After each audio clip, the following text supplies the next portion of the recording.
Well, I was born in Toronto. I've been born and brought up over here, but my family's from an Indian background. So a lot of my life had to do with, I guess, a mix of Canadian culture as well as at home the Indian side of things. So I grew up knowing my culture, knowing my language, and knowing the religion of my parents very well. I grew up in the temple, and I would always go to summer camps and Sunday school, and always going to prayers and so on and so forth. So I went through a lot of, like, I guess, culturalization in both the culture of my parents and the culture that I was growing up in at school. I went to high school over here. I was a pretty studious person, but I also had my fun on the side, and I was really into music. I used to play guitar. I played for 11 years, and so that was my life, I guess, before.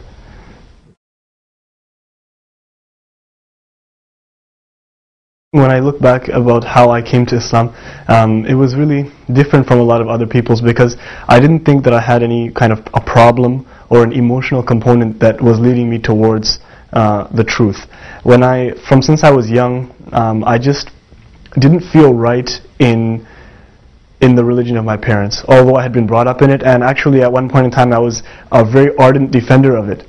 And I was almost staunch, you could say. But that staunchness was like a shell. It was very hollow. And it was only because I was trying to defend myself in a place where I guess people would attack that faith a lot for different aspects. And I just never got down with the idea of the many gods or the idol worship. It just didn't fit right with me. As well, there were like numerous different explanations which weren't sitting well in terms of science. And I wasn't satisfied that the truth was there, although there were many good teachings. And I have to clarify that values and beliefs I found were in every religion. And after I left the religion of my parents when I was just starting into my teenage years, I came across the Bible and Christianity, and I read the Bible, and it was beautiful because I came across this idea of one God. In the Old Testament, I came across this idea of one God, and that just it held me. And the way that this God was so benevolent, and at the same time, it was like the might of God that really, really attracted me towards this, and the concept of prophets, the concept of prophethood, where the men who give you the message are not divine in themselves, and this is the Old Testament that I'm talking about, and that really, really attracted me towards that, and my search kept on going from there. I went into the New Testament, read that, and again, I was really happy with the values that I had found, and I had fallen in love with the character of Jesus, but at the same time, I just couldn't accept it into my heart. It didn't fit for me. And that's when I started to kind of cast off all religion, and I became atheist for a point in time. But after a while, I couldn't force atheism upon myself, because I knew in my heart, and just from the logic around me, that this whole creation was created by some awesome being. And that's what led me to go to any spiritual buzz I could find, whether it's a Buddhist circle or a Catholic church or a Sikh temple, or even sometimes a Hindu prayer with my parents. The only religion I never actually bothered to look into was Islam. Like, my parents are from India, and from a Muslim city in India. So we always grew up knowing about Islam, although not the beliefs itself, but the lifestyle of a Muslim, the Islamic culture. And the thing is, we always had a lot of misconceptions that were going around. And so whenever I grew up in Islam, it was always centered around certain misconceptions, like misconceptions such as terrorism or the rights of women. These were always issues that always held me back from wanting to even look into the religion. And a lot of my friends in high school, actually some of my best friends in high school, were Muslims, although they weren't practicing at that time. And I never got the message of Islam through their actions, because we were doing the same things.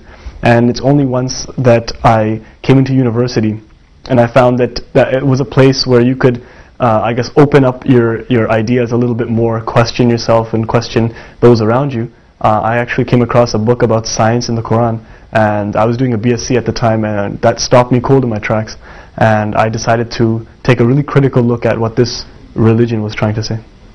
In terms of a defining moment, I can definitely say that the minute I came across a scientific fact in the Quran, like my thinking style is very rational.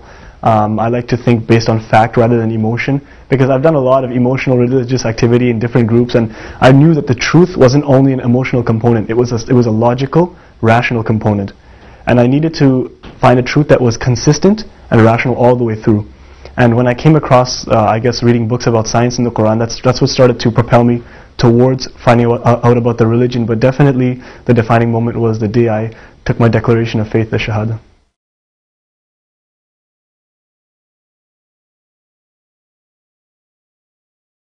Well, after I became Muslim, of course, I told my parents very shortly after, and everyone around me, and they started to pick up on it a little bit because I started growing my beard and stuff like that. They have those same misconceptions that I had, and I don't blame them at all.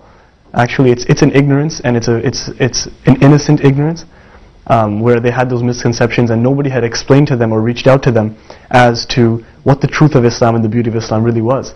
So when my family reacted slightly negatively towards me, I knew it was just their emotional reaction, and it was them not understanding that I had become a better person and why I'd made this change. When I became a Muslim, there was no real support network or a social web to kind of guide the new Muslims into their religion, and there wasn't a big machine to propagate the truth about the religion. And this is where I think my personal contribution can come, where I'm also trying to learn about the religion every day.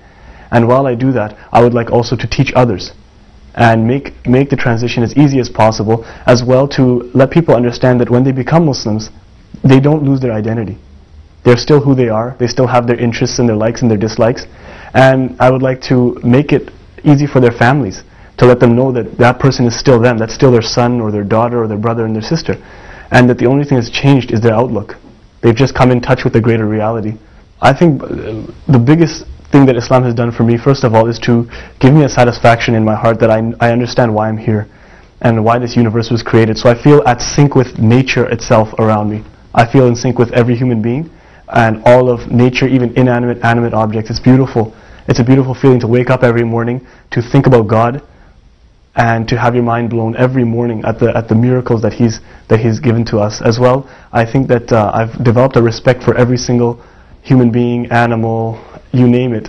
It's just taught me that Islam is a system of rights in many ways, and I've learned to respect my parents more, respect my neighbors more, respect people from other faiths and other cultures more, and I think that that kind of respect is needed, especially in a world today where we have to heal a lot of wounds from the past.